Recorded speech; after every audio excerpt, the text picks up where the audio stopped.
परिषद ज्यांनी माझ्या भाजपा प्रवेशाची खोटी बातमी चालवली त्या चॅनल्सवर मानहानीचा दावा दाखल करणार आहे। मी 30 वर्ष जुना शिवसैनिक आहे, लढणार आहे। रीतसर त्या संबंधित चॅनल्सना मेल पाठवणार आहे।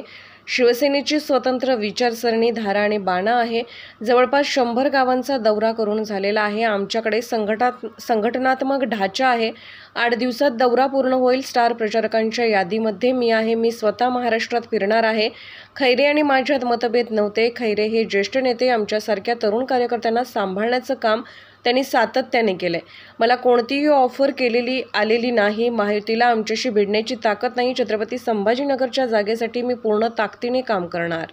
एक सगळ्यात आधी ज्या चॅनलवाल्यांनी 10 वाजता माझा पक्ष प्रवेश होणार होता असं सांगितलं, त्यांनीच त्यांची बातमी खोटी ठरवलेली आहे। कारण आता 11:30 वाजलेले। पहिली गोष्ट, माझ्याशी कोणीही संपर्क न करता माझ्या प्रवेशाविषयी बोलणं। खरं तर मी काही संपादकांशी सुद्धा बोललेलो आहे। मी तर आता या चॅनलवर मानहानीचा दावा दाखल करणार आहे। कारण अशा खोटाड्या बातम्या तुमचे न्यूज चॅनल चालवण्यासाठी, तुमच्या टीआरपीसाठी, कारण मी 30 वर्ष जुना शिवसेनेचं काम करणारा शिवसैनिक आहे। बाळासाहेबांच्या विचाराने लढणार आहे। नुसतं काम करणारा नाही तर लढणार आहे। पदं येत असतात, पदं जात असतात, हे मी सुद्धा अनुभवलेलं आहे। मी पार गटप्रमुखापासून तर आता विरोधी पक्षनेत्यापर्यंत जबाबदारी पार पाडणारा शिवसैनिक आहे। आणि अशा पद्धतीनं मला असं वाटतं राजकीय जीवनाशी खेळ असतात। मला त्याच्या स्पष्ट सांगायचं आहे की भारतीय जनता पार्टीचे दलाल याच्यामध्ये मोठ्या प्रमाणावर घुसलेले जे कोणी असेल, त्यामुळं अशा प्रकारच्या कोणत्याही आधार नसलेल्या, नुसतं कोणतं सूत्र, तुमचं सूत्र कोणतं सूत्र कोणी सांगितलं, आम्ही सांगितलं का, कोणी माझ्या पक्षाचे कोणी सांगितलं का, मी कोणी सांगितलं, कोणाला सांगितलं, कोणत्याही प्रकारे थारा नसलेल्या बातम्या चालवणं। मी सकाळी काही चॅनलच्या संपादकांना सुद्धा फोन केला। ठीक आहे, मी तर कारवाई करायला भाग पाडेल ज्यांनी ह्या अशा प्रकारे बातम्या हे केलं त्याच्यावर मी रीतसर, मी आता थोड्याच वेळेत मी माझ्या लीगल ॲडवायझरला आणि माझ्या अधिकाऱ्यांना सांगितलेलं की रीतसर 1 तासाभरातच मी मेल पाठवणार ज्या चॅनलने अशा पद्धतीने केलं। त्यामुळे अशा प्रकारच्या खोटाड्या बातम्या ज्याला कोणताही आधार नाही आपल्याकडून दिल्या जातात।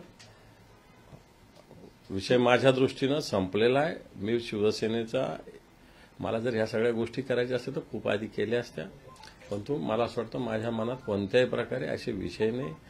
ठीक आहे, निवडणुकीचा विषय आहे। उद्धवजी ठाकरे साहेबांनी पक्षाची यादी जाहीर केली। मी साहेबांच्या नेतृत्वाखाली काम करणारा शिवसैनिक आहे। त्यामुळे अशा प्रकारे एखादं पद, एखादी निवडणूक येणं आणि जाणं फार काही महत्वाचं असतं असं मी मानत नाही। त्यामुळे आपल्या सगळ्या बातम्या चूक ज्या चॅनलच्या, आपल्या मी सगळ्यांना बोलत नाही, पण ज्यांनी ज्या चॅनलने अशा बातम्या लावल्या ह्या चुकीच्या, खोट्या, माझी मानहानी करणार आहे, माझ्या 30 वर्षाच्या निष्ठेनं काम करणाऱ्या, कामाचा अपमान करणाऱ्या, असं माझं स्पष्ट मत आहे। तुम्ही ज्या प्रकारे मध्ये नाराज होतात त्याचा विषय होता की आपण नाराज आहात, त्याच्यामुळे या बातम्या पुढे आल्या। नाराज असलं म्हणून काय झालं? तुम्ही फार खुश असतात का सगळे लोक? हां, तुम्ही काय सगळे लोक खुश असतात? तुम्हाला कोणतं भेट दिलं जातं, कोणत्या चॅनल, तुम्ही रोज चॅनलचा हा संपादक त्या संपादकाचा चॅनलचा होऊ लागला। आज मी एका संपादकाला फोन केला, तो म्हणे मी आजच्या दिवसाच उद्या दुसऱ्या चॅनलचा संपादक होऊ लागलो नाही मी।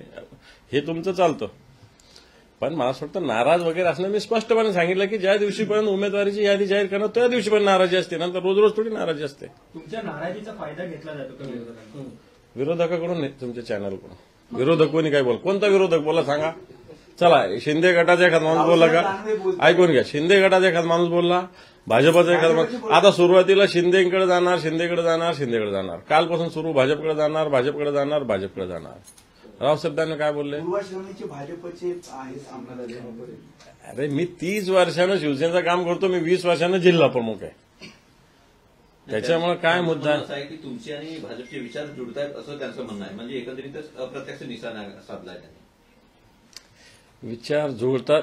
शिवसेना आणि भाजप तर 25 वर्षानं अलायन्स होते ना, त्यामुळे शिवसेना आणि भाजपचे विचार सारखे होते, सारखे म्हणजे एका विचाराने आम्ही लढत होतो।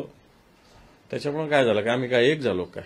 आमचं स्वतंत्र शिवसेनेचं, आम्ही काय भारतीय जनता पार्टीच्या बरोबर होतो म्हणून काय भाजपमध्ये गेलो का? आम्ही शिवसेनेची आमची स्वतंत्र विचारसरणी, स्वतंत्र धारा आहे, स्वतंत्र बाणा आहे, आणि त्या बाण्यानेच आम्ही चाललेलो आहे। चंद्रकांत खैरेंच्या प्रचारात कधीपासून उतरताय? मी उतरलेलो आहे. प्रचाराला अजून 1.5 महिन्याचा काळ आहे. संभाजीनगर जिल्हा छोटासा आहे. 4 दिवस 8 दिवस लागत नाही प्रचार करायला. 8 दिवसात सगळा जिल्हा ढवळून काढता येतो आणि माझ्यात तेवढी क्षमता आहे. आणि मी ऑलरेडी मागच्या आठवड्यातच जवळपास 100 गावांचा दौरा करून झालेला आहे माझा.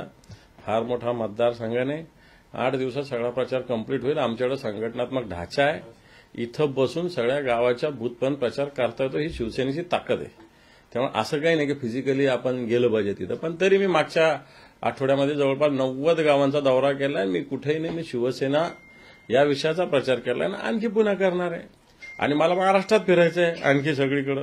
स्टार प्रचारकाच्या यादीमध्ये मी आहे. त्यामुळे मी महाराष्ट्रात स्वतः फिरणार सगळीकडे. सर, खैरे आणि तुमच्यातले मतभेद जे होते ते पूर्णपणे मिटलेले आहेत का? आणि चंद्रकांत खैरे यांनी निवडून येण्याची किती हे पहा, कोणतेही मतभेद नव्हते. त्यांनी तिकीट मागितलं होतं, मी तिकीट मागितलं होतं, एवढाच विषय. तिकीट जर 2 जणांनी 3 जणांनी मागितलं म्हणजे मतभेद असतं नाही. खैरे साहेब आमच्या पक्षाचे ज्येष्ठ नेते, संभाजीनगर जिल्ह्याचे ते पालक आहे. आम्ही सगळे तरुण कार्यकर्त्यांना सांभाळण्याचं काम त्यांनी सातत्यानं केलेलं आहे आणि आजही आम्ही त्यांच्या नेतृत्वाखाली संभाजीनगरात काम करतो. याचना नाही अपहरण होगा असं सूचक वक्तव्य काही वेळापूर्वीच तुम्ही केलं होतं. नेमकं रण म्हणजे तुम्ही स्वतः रणांगणात उतरणार आहे काय? हो, मग पक्षाच्या मला असं वाटतं उद्धवजी ठाकरे साहेबांचे विचार, उद्धवजी ठाकरे साहेबांचे हात मजबूत करण्यासाठी मला असं वाटतं. कारण पक्षाविषयी काही सांगतात ना लोक, भाजपला मॅनेज झाले, याला हे झाले, त्याला ते झाले. आणि म्हणून आम्ही काय शिवसेना काय भीक मागणार आहे काय? शिवसेना लढणारी शिवसेना, त्याच्यामुळे लढेल आणि जिंकेल शिवसेना. एकंदरीत तुम्ही असा भूमिका जाहीर केली आहे की जे काही माझ्याबद्दल सगळ्या बातम्या पसरवल्या जातात, या खोट्या टीआरपीसाठी लोक करतायत, सगळं तुमचं आता तुमच्या पद्धतीने एक वेळ मान्य करू. तुमची ही भूमिका लोकसभेपुरती आहे का विधानसभेच्या आधी कोलांटेवडी मांडणार आहात? हे पहा, मला असं वाटतं मी सुस्पष्टपणे सगळ्या भूमिका मांडलेल्या आहेत. त्याच्यामुळे मला असं वाटत नाही आता या सगळ्या गोष्टी पुन्हा तेच सांगणं, याला काही अर्थ नाही. आता परवा मी मातोश्रीवर असताना मला फोन आला एका चॅनलचा, लोकशाही चॅनलचा. स्पष्ट सांगतो, आता चॅनलविषयी पण बोललं पाहिजे. सकाळी सामवाल्याने चुकीची बातमी लावली, स्पष्ट बोलतो, सगळ्या तुमच्या समोर बोलतो, चुकीच्या बातम्या लावल्या. मी मातोश्रीवर आणि ते सांगतो तुम्ही वर्षावर आहे का, वर्षावर पोहोचले का, तुमचा प्रवेश होणार आहे का? अरे काय त्याला अर्थ आहे काय? ती ऑफर नाही, मला ऑफर येण्याचा प्रश्न येत नाही. महायुतीला उमेदवार सापडत नाही.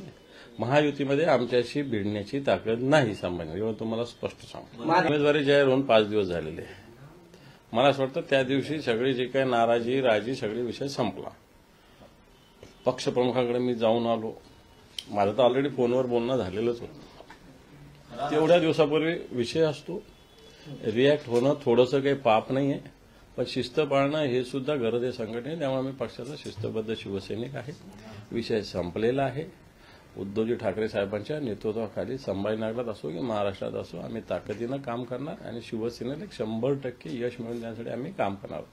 त्यामुळे जे काही झालं, मी पुन्हा वारंवार सांगतो की पक्षाकडे तिकीट मागणं गुन्हा नाही. मागितलं होतं, खैरे साहेबाला दिलं. खैरे साहेब आमचे नेते, त्यांचं काम, त्यांचं म्हणजे संघटनेचं काम ताकदीनं करणं माझं कर्तव्य आहे.